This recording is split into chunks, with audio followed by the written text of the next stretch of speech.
Very good morning to all. In this lecture we will continue. पहा, या अगोदरच्या लेक्चरमध्ये आपण पाहिलं, इथे जर प्लस क्यू चार्ज असेल, इथे मायनस क्यू चार्ज असेल, हा पॉईंट ए, हा point B, distance between this two charge is 2L. Centre O, तर हे डिस्टन्स किती असेल मग? L. हे डिस्टन्स L. तर या ॲक्सिस मधून जाणारी लाईन म्हणजे ॲक्सियल लाईन. त्यानंतर सेंटर मधून जाणारी ही line which is perpendicular to axial line.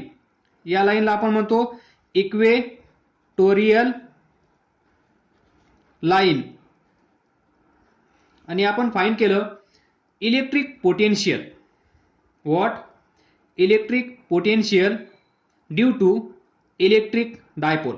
याला काय म्हणतो आपण? E dot D, electric dipole. या इलेक्ट्रिक डायपोलमुळे कुठे कोणत्या पॉइंटला किती इलेक्ट्रिक पोटेन्शियल प्रोड्यूस होतं ते आपण फाइंड केलं. तर कन्सिडर करा हा point C, angle theta at point C. तर आपल्याला माहित आहे potential at point C is equal to 1/4 pi epsilon naught P cos theta divided by r square. By using this formula we can find potential at this point, and very similarly we can calculate electric potential at any point when, if we know p, theta and this distance from center of electric dipole. r म्हणजे काय? r is distance at which we need to determine the electric potential due to this ed, that is electric dipole. म्हणजे r, theta this, हा point इथे असेल तर हा point सेंटरला join करायचा. जॉईन केल्यानंतर हा अँगल तयार होईल with axis of electric dipole, तो थीटा. पी म्हणजे dipole moment, and it is equal to, P is equal to charge Q. हा चार्ज, कारण हे दोन चार्ज कसे असतील? Always same but in opposite. तर पहा, Q into 2L. What is 2L? 2L is distance between this two charges. हे जे दोन चार्ज आहेत या दोन चार्ज मधली दूरी 2L. दिस 2L चार्ज क्यू, त्याला आपण म्हणतो dipole moment. It is vector quantity, so P bar L बार. हे आपण डिस्कस केलं आणि स्पेशल केसेस पण आपण फाइंड केल्या. वेन थीटा इज 0, थीटा 0 असेल म्हणजेच हा पॉइंट सी कुठे असेल? इथे. आलं लक्षात? हा या साईडला येईल. जर अँगल रिड्यूस होत असेल, कमी होत असेल, डिक्रीज होत असेल तर हा सी पॉइंट या साईडला येईल. तर या पॉइंटला पोटेन्शियल किती असेल मग? cos 0 is equal to 1, so 1/4 pi epsilon naught p upon r square. Cos 0 1. Then next, when theta is equal to 90, theta 90 म्हणजेच हा पॉइंट कुठे असेल? इथे. हा पॉइंट आता इथे येईल. तर या पॉइंटला पोटेन्शियल, इलेक्ट्रिक पोटेन्शियल किती असेल? हा पहा, cos 90 cos π/2 0. तर इथे किती असेल potential? 0. Then next point theta is equal to 180 degree. तर हा पॉइंट कुठे असेल? 180 म्हणजेच ऑन एक्सियल लाईन बट या साईडला इथे कुठेतरी हा पॉइंट असेल. कन्सिडर करूया हा पॉइंट असेल तो सी. तर इथे व्ही सी किती असेल? Theta is equal to 180.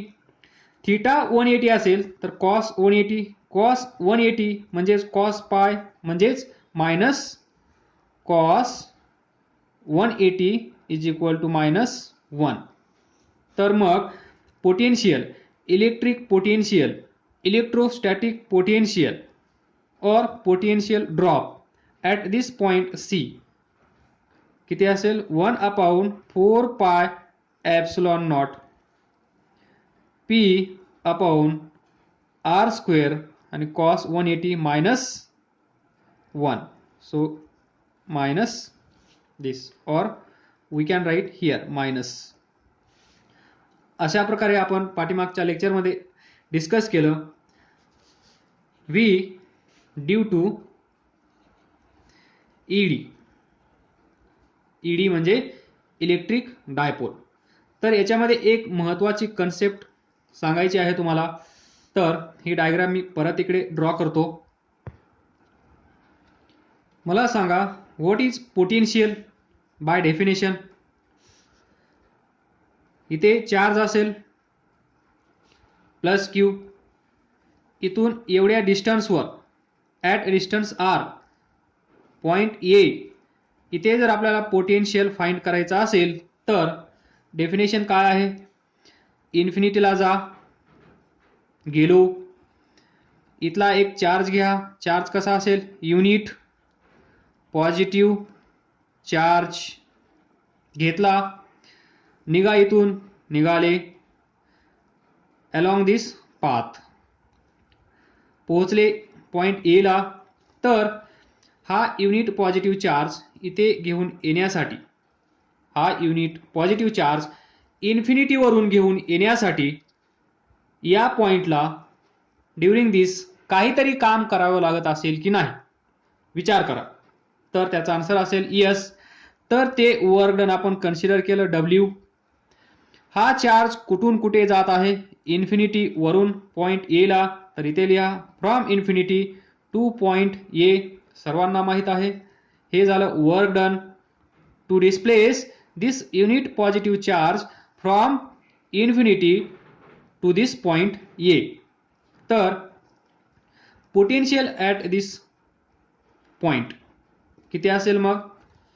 Work done from infinity to A divided by this charge आपण कन्सिडर केला Q.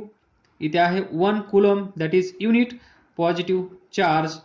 So we get VA is equal to W from infinity to ए. ही आहे definition कुणाची? पोटेन्शियलची. तर इथे एवढं पोटेन्शियल असेल आणि हे आपण ड्यू टू दिस चार्ज कसं फाइंड करतो? VA is equal to 1/4 pi epsilon naught due to this charge म्हणजेच हा चार्ज Q डिवायडेड बाय हे डिस्टन्स R. हे पण आपल्याला माहित आहे. याला आपण काय म्हणतो? Electric potential due to point charge, due to single point charge. हे पण आपण पाहिलं. तर इथे लक्ष द्या व्हॉट इज वर्क डन. या फॉर्म्युल्यापासून पहा W from infinity to point A is equal to Q into VA. हा असेल formula to find work done म्हणजे चार्ज इंटू पोटेन्शियल. या पॉइंटला असलेलं पोटेन्शियल जर आपल्याला माहित असेल ते पोटेन्शियल VA आणि चार्ज इथून इथे आपण जो चार्ज घेऊन येत आहोत तो चार्ज म्हणजे Q. या दोघांचा प्रोडक्ट म्हणजेच वर्क डन. अलग लक्षात. VA म्हणजे या पॉइंटला असणारं पोटेन्शियल, VA म्हणजे या पॉइंटला असणारं potential due to this charge we can say. आणि इथून इथे जो चार्ज आपण घेऊन येत आहोत तो चार्ज Q असेल तर या दोघांचा प्रोडक्ट म्हणजेच इथून इथे हा चार्ज घेऊन येण्यासाठी लागणारं वर्क डन. तर हा चार्ज जर युनिट पॉझिटिव्ह चार्ज असेल तर वर्क डन काय असेल, work done from infinity to A is equal to VA. म्हणजेच हा चार्ज युनिट पॉझिटिव्ह चार्ज असेल तर इथून हा चार्ज इथे घेऊन येण्यासाठी आपल्याला जे वर्क डन करावं लागत असेल ते वर्क डन कशाच्या बरोबर असेल, इथे जे पोटेन्शियल असेल त्याच्या बरोबर. हे पण आपण डिस्कशन केलं. तर इथे तुम्हाला सांगायचं हे आहे की in short work done is equal to charge into V. आलं का लक्षात? तर इथे या म्हणजे वर्क डन जर घडत असेल, वर्क डन तिथे होत असेल, जर आपण तिथे काम करत असाल तर Q आणि V या दोघांचा प्रोडक्ट आपल्याला सांगेल आपण किती काम केलं आहे ते. पण जर समजा now come here on this equatorial line, ही जी इक्वेटोरियल लाईन आहे या लाईनवर पहा, हा पॉइंट C इथे आहे. तर या पॉइंटला पोटेन्शियल किती आहे, 0. तर मी तुम्हाला असं सांगतो, आता इथे एक पॉइंट कन्सिडर करा, त्याला म्हणा D. आता तुमचा चार्ज समजा इथे असेल ॲट पॉइंट C ला, तर तो चार्ज इथून इथे तुम्हाला घेऊन यायचा आहे. तर तुम्हाला किती काम करावं लागत असेल, हे डिस्टन्स dx असेल तर चार्ज कुठे आहे, कन्सिडर करा इथे एक चार्ज आहे. हा चार्ज तुम्हाला सांगितलं जसं इन्फिनिटीला जा, चार्ज घ्या, परत एका पॉइंटला या, तीच प्रोसेस तुम्हाला इथे करायला सांगितली. या पॉइंटला तुम्हाला माहित आहे पोटेन्शियल 0 आहे. हा इथून चार्ज इथे घेऊन यायचा आहे ॲट पॉइंट D. तर इथून इथे हा चार्ज घेऊन येण्यासाठी तुम्हाला किती वर्क डन करावं लागत असेल.